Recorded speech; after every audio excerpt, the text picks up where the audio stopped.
Some men aren't looking to actually make things better and have good games to play. Some men just want to watch the world burn. I don't want to see the world burn. I just want to start a flame in your heart. Oh man, we need more Fallout games so badly.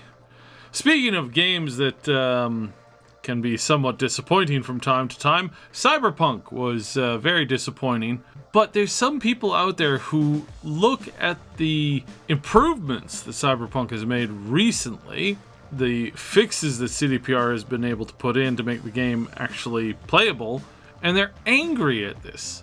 They're angry that there's a game that was bad that is now better. I don't understand that. I understand being burned and being a little upset about it, and I'm not happy with it. I'm definitely not happy with where it's at. It's extremely difficult for me to play. The key ingredients to why it's difficult for me to play is, as I've talked about to death, motion sickness, and also just the missing feel of it being an actual RPG. I don't really know what they could do right now to fix that. It seems they're quite set on doing this action thing where it's just action, thriller type thing where it's, again, it doesn't have that depth that, like, an RPG or a really deep story would have. Character doesn't feel very much different in the way that they respond to stuff depending on what path you go down. Lots of problems with it. However, not as many problems as there was on release, by far, by a large amount. The problems that were at release were so bad that Sony actually pulled it from play. We really basically stopped covering it because it was just not fun. It was not fun for the people that were trying to play it. A few people were happy with it. It's got okay-ish open world stuff, but there was just so many problems that most other open world games provided a better experience. Edgerunners and a whole bunch of other stuff later, we're now sitting at a point where the game has been fixed to the point where it's playable and it's actually pretty decent. It's more along the lines of what I think they were hoping to release with. They're still missing a lot of key features, a lot of promised things that had been promised for a really long time that got cut for little or no reason. Like some of the wall running and some of the other stuff that was cut, we've seen mods bring that back, and it seemed like they were like basically there. So what kept them? Why was this stuff just dropped on the floor and not picked up again? And I think with the latest news that's out, they had a big, they had their financial call. There was a lot of info that they went through. I'm going to go through most of it, but here's basically what we have. They've stated this goal of not wanting to let their fans or their devs down again. This is the second or third time they've promised this, and I'm not sure if it's going to stick this time, but you judge a tree by its fruit. So let's see what the fruit has been. Well, some of the management has been shuffled. We had a major retirement. We've had some people moving.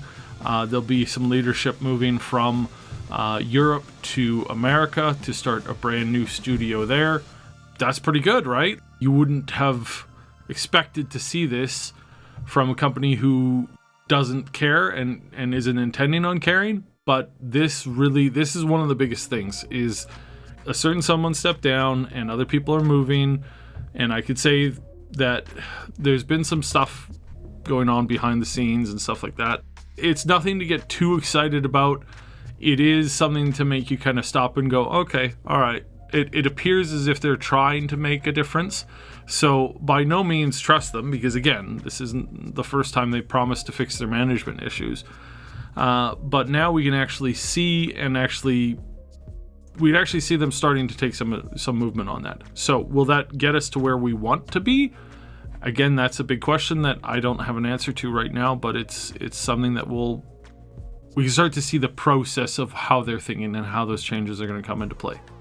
Their major goals now, they want to do a bunch of stuff. They're going to increase doing a whole bunch of Witcher stuff. And congratulations for the Witcher fans out there. You're getting more than just one new thing. And you're getting this project that they've started with ex-Witcher developers at a different studio. And maybe this is one of those things where, like I said about the leadership, maybe this is one of the most important things that we can see them doing, right? We can actually see them doing this. They went to the ex-devs, who a lot of them wanted to continue working on Witcher content. They didn't want to work on Cyberpunk. They had to go home. Maybe they spent, too much time in Europe. But these devs got together, made their own studio, and, CDPR approached them and said, let's make this happen. You work on a new game. So maybe this is them looking at these former developers and saying, look, we kind of screwed up. We messed up, and to remedy that, we're going to give you the opportunity to do whatever you want to do with the Witcher series. You just go nuts. Just go ham. Just do whatever you want. So this is one of those big things of promises made, promises broken previously, whereas now they're actually putting some money behind what they're saying. So if that's it, if that's what we're looking at, if that's what we're going to get, then we're looking at a positive start at the very least. This also is kind of an interesting thing where it's like Poland is not in the best situation that it could be in with world situation stuff. It is in the crosshairs, so to speak, of some pretty rough stuff. So maybe they want to branch out, and that's what they're doing with opening a new studio in Boston as well. So the new studio in Boston, they are branching out. They're opening themselves up bigger. They got one in Vancouver. They've got one in now, Boston. They still have that smaller support thing in California, I believe. We're seeing expansion, and as far as content goes, like I said, lots of new Witcher content. But let's stick with the Cyberpunk stuff for now. So they are working on Phantom Liberty. Going to be out sometime next year. And I'll honestly say I don't think it's going to come out until mid to late, because I think that there's way too much stuff launching early on, and I think that they need to make sure that this expansion is absolutely flawless and has absolutely no problems with it whatsoever. If they can get that done, then I think they're looking at a general positive vibe to it. So there's that. Then we've got this new project, Projekt Orion, that has started. It is a sequel that will prove the full power and potential of the Cyberpunk universe. And it is being developed by the CD Projekt Red team. This is also, along with the Witcher stuff, they're also swapping to Unreal 5. And they have made a special deal with Unreal to have more tools catered directly to what they need to do and what they want to do to improve and speed up progress of development. Because one of the things that they're working on, and one of their stated goals that they, have said that they wanted to do, is that they want to have the next Witcher series. So there's going to be one game come out, and then they want to hit their trilogy, their new trilogy. They want 1, 2, 3 coming out over the course of 6 years, which is like, whew, that is rough. That is difficult to dive into, but I mean, it's a good goal. It's a very good goal. So we can hope to see something really pushing in a positive direction here with the implementation of the Epic engine and all the stuff that comes with it. They also want to include a lot more multiplayer into the games that they're working on. So this is something that they had promised with Cyberpunk before. They had gotten some amazing talent for it. They had gotten some amazing developers for it. And then they just dropped all that stuff after seeing how Cyberpunk was being reacted to and how poorly it came out. And I think it's also, this move over to Unreal is also a good idea, because you're going to get more multiplayer proven technology there for development, right? So their ideas on how to make multiplayer unique, they still got to hit that out of the park, but switching over to Unreal is going to really make the ease of developing that kind of stuff a lot better, instead of them having to, hope and pray that their new ideas actually work with their engine. So, yeah. It's something that I hope they have retained a lot of those good ideas. I hope that they've retained some of that staff. I was very excited about some of the leadership there making plans that was there, because this was new blood coming in to come up with new ideas right at the tail end of Cyberpunk's development. But then they canceled it, and they're up a creek without a paddle, so to speak. So they also put this out what they want to achieve, and that's going to be 3 Endurance franchises, because they're working on another one. No word on that right now. This is something that we had talked a lot about before, and I think there's been probably a bit of a delay on it as they've sorted out this in-house problems. More content for games with memorable single-player stories and multiplayer experiences. And then here's another one that most of us saw coming. More mobile content, more TV content, more film content. Where this will end and exactly how this will show up, we don't really know for sure. They're working on something concurrently right now. It's actually in development right now, they've said, and we've heard a lot of rumors to that effect. Is it going to be something that you're going to be really excited to get your hands on? Good question. The last one was obviously Studio Trigger blew everything out of the water with their one of the most amazing takes on video gaming stuff ever. But it was more or less a standalone. It wasn't directly based entirely off of that. So I would actually give a lot of that credit and credence more to Mike Pondsmith's developing a world in which this can take place in, because what we know from CDPR and their involvement with this show from Studio Trigger is that they actually wanted to cut a bunch of stuff, and they didn't like the lolly, and they didn't like this, and they didn't like that, and they were trying to put their fingers in, and it was Studio Trigger that said, no, this stays, period. You can't tell us what to do. We're writing this. We've got a vision for this, and we're not standing down on this. And with that, I think it's not CDPR who's making this amazing content. It's the world that's existing that's creating the content itself, when good writers and good producers come in to actually create stuff with heart. Not to say that Cyberpunk didn't have the greatest story. It had some really good notes. It had some amazing actors. But I do think that their original plan for the Cyberpunk universe was probably a lot better than this one. I have to say that their whatever their original thing was probably 1,000 times better than what we have, now with Keanu Ghost running around everywhere. That's just my own opinion. Let me know what you think about that in the comments below, please. So the last thing that I'm going to touch on again is this standalone IP that's coming. It's going to join The Witcher and Cyberpunk as they're currently developing content. It's Projekt Hadar, and it's currently developed 100% internally.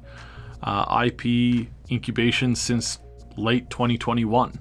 So this hasn't been worked on for too long, and I would say that I hope they don't count the chickens before they're hatched. If this were me, I wouldn't have talked about this. This is something they came up with about this time last year. It's probably not got a lot of depth to it. I know from a lot of writing perspectives and a lot of writing teams and my own projects that I'm writing on is you get a good idea, you start to run with it. Even then, you're lucky to really refine it down to an amazing story in less than 3 years. It's that is very, very difficult. You have to push it, refine it more. We've seen what some of this short term, we've created a genius thing and it's going to be amazing, has done. Anthem, a bunch of other games that have come out that have just completely dropped the ball. Do I think this Hadar project is going to be good? I hope so, but I have no inherent belief in the current system that they have developed to actually come up with good content. I still believe there's a lot of writers and upper staff at CDPR who are still a little too full of themselves, little too self-defensive, and little too problematic for them, and it's concerning. So what we're gonna get out of this, what we're gonna see out of this, I don't know. I would say strongly don't get your hopes up, because there's absolutely nothing to base them off of. We have no idea what this concept is. We have no idea where it's coming from. It's definitely something worth keeping your ear to the ground for the next year. But right now, there's nothing, literally nothing to go off on this project. We know that they're working on it. That's it. Where do we stand with this? What's our perspective here at the Triple S League? I suspect that a lot of it will be the same as a lot of yours, in the sense that, we're glad that they've improved things and fixed things to a certain point, unless you're one of the people who wanted to see the world burn. If they can manage to improve the game a lot more, then, I think we'll have a good classic on our hands, essentially. But I don't think that that's our hope. I don't want to say that that I've completely given up hope. I want to say that I think that overall, the hope for Cyberpunk 2077 as it stands is not in the hands of the developers. I think it's in the hands of the modders. I think the community is the one who can make this game, last another 5 to 10 years, period. Will their new project actually, the new version of Cyberpunk, will that be a better game? I think so, because I think they'd have to be really, really dumb to make the same mistake a fourth time in a row. And not to say that they're not capable of that. I think everybody is, but I think at this point they've learned, and I hope that they have learned, and that's maybe that's maybe my most positive outlook on this situation, is that I've hoped after 3 major mistakes over the last few years that they finally learned their lesson and finally agreed that maybe their leadership has been more or less to blame, and maybe they can get some better ones in there now that some of them are moving on or getting shuffled around. I hope so. I really do, because I've always liked what they have to offer, and I really wish that they would do more in the future to keep things going. So yeah, there's the situation. Let me know what you think in the comments below. Did you enjoy that video? Let us know by slamming that like button and leaving a comment below. And if you found it helpful or informative, consider hitting that super thanks button or checking out the other support options in the description. Subscribe for tons more guides and other fun videos. And for insightful gaming news content, check out our sister channel, Triple S Podcast.